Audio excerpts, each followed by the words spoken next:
Ano ba talaga yung katotohanan dito sa John Riel Casimero versus the Luis Neri kanselado daw umano? No, marami po kasing naglabasan ng mga balita kahapon. Alam kong April 1st, baka nagbibiro lang yung iba, pero ang dami pong naniwala. At even before that, may mga kumakalat na balita na ito daw si John Riel Casimero nahihirapan kumuha ng timbang at baka makansela ang title fight at hindi na maging title fight ang laban. Si Luis Neri din ganun eh, may kumbaga sinasabi may injury daw kaya daw hindi matutuloy ang laban. May katotohanan ba yan? Yan po yung pag-uusapan natin. Pero sabihin ko na kagad, matutuloy po yan. Pero ito yung nakakalungkot na nakikita ko. Podcast Sports, the number one independent sports voice of the Philippines. Okay, magandang araw po sa inyo lahat. Bago yung sabihin ng Casimero na naman, pakicheck po yung aking content sa YouTube kung pang ilang araw, ilang linggo, ilang buwan na hindi ako nag-Casimero content. Ngayon lang kasi parang naawa na rin ako kay General Casimero dahil yung mga vloggers na umano'y supporter niya, tumutulong sa kanya, ay ito rin yung mga nagpapakalat ng balita. Nililito po yung mga followers niya kung ang laban ay canceled, kung ang laban ay ganito, naglalabas ng timbang ni Casimero, which is parang hindi naman po, kumbaga, hindi siya realistic. No, nung isang araw, may mga naglabas na ang balita, si Casimero ay 2 pounds na lang. Parang gusto niya bang patayin si Casimero, 2 pounds na lang, ang layo pa. Ngayon, ito naman, kanselado daw yung laban. So, ang mga bumabali-balita, ito daw si Luis Neri ay umurong. Ba't naman uurong si Luis Neri? Naku naman, nakakahiya naman yun. Di ba? General Casimero, matagal na rin naman issue yung timbang. So, hindi na tayo bago sa balita na magkakaroon po ng mga balita na Casimero, may issue sa timbang, Casimero ganito. Hindi na bago yan. Pero ang nangyayari naman, natutuloy pa rin yung laban. Now, I mean, the question really is kung matuloy o hindi. Kasi sa tingin ko, ito'y matutuloy. This is the main event and if hindi ito matuloy, talagang malaking dagok po ito sa Kameda promotion na nagtiwala po kay General Casimero na na bumalik ito sa taas. And this is the fight that he has been waiting for. Bago yan mag-sign sa Kameda promotion, ito i-reveal ko na sa inyo. Ito talaga yung pinaka main target. Kasi parehong sinay ng Kameda eh. 'Di ba? Itong laban na ito is the culmination of their potentially last contract.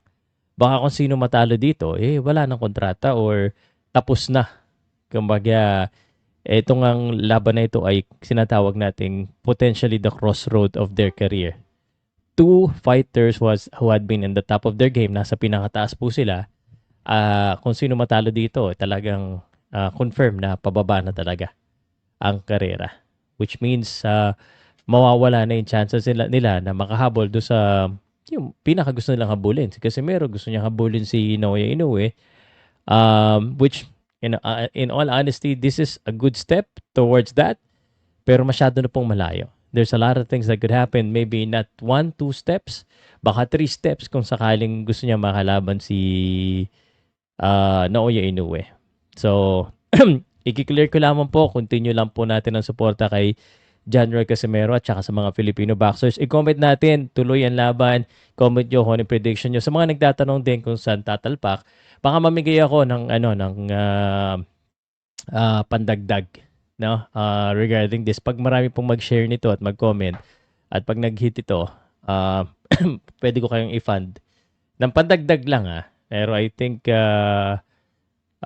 sana natin pag-usapan. Arena Plus, basta kailangan sa sa link ko po. Message na kayo kagad sa akin. Check the description. Register sa Arena Plus through my messenger. Yung link ko mismo. And then you have to be 21 years old and above. Huwag nyo po iposta yung kalabaw, yung pang-tuition fee nyo. Kailangan nyo, yung tanggap lang. Okay? Lisensyado yan ng PAGCOR. So safe tayo dyan. Ito yung nakakalungkot. Kung umabot ka dito, ito yung nalulungkot ako.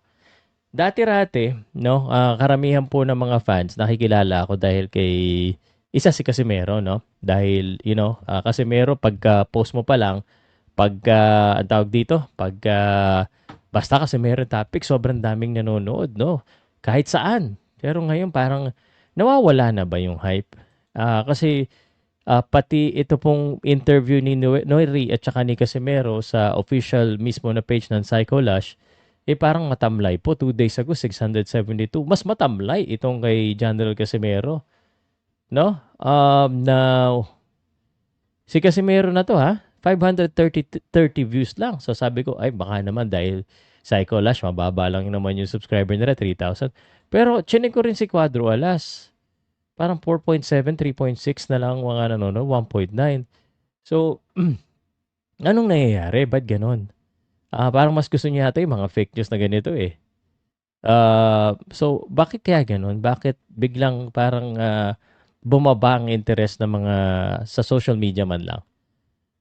So, siguro sa akin, siguro dahil na rin sa epekto na hindi ako masyadong nagko-content kay Casimero, hindi naman sa pagmamayabang kasi syempre marami rin naman mga content creator nagbabase po sa ating sasabihin sa ating content kay Casimero kasi alam ng karamihan na totoo lang po yung mga sinasabi natin, whether negative o hindi, pag interesado tayo, talagang isa yan sa pinipika po ng mga karamihan ng vloggers. Kasi alam naman nila na respected, trusted itong Pauka Sports sa Pau Salud. Pag magbalita ako, pag nagsalita ako, may basehan po lagi yan. So, anyway, sana malapit na po yung laban ni Casimero din. Pero bago yan, laban muna si Pedro Taduran, si Mark Magsayo, Marlon Tapales, and then April 18, pagandaan natin. I-hype natin. So, kung gusto nyo i-hype ko yung Casimero, pahi-comment. Tutulungan natin si Casimero, tutulungan natin ang promotion na pag-usapan nito ng mga tao. Kahit na magalit sa akin yung mga iba, walang problema, basta matulungan natin. At, maibalik ang sigla. Sabi nga niya sa isang video niya, ibalik ang sigla. Kaso parang kulang na talaga yung push eh. Dati daan-daan libo no? Bakit kaya biglang nawala yung interest? Yung pati ako nadamay, syempre, content ko yan eh. But, yeah. Again, comment and let me know what you think. Kung magla-live commentary tayo, kung gusto nyo pumondo, comment nyo lang down below. Salamat guys. I'll see you sa sunod na update ko. Gusto nyo ba... April na kasi ngayon eh. Gusto niya ba araw-arawin ko yung Casimero updates? Na kasi tatanungin ko yung promotion at yung mga contact natin ko nung balita doon. Kaya ngayon kasi hindi ko rin masyadong tanong, busy ako eh. Let me know kung araw-araw Casimero.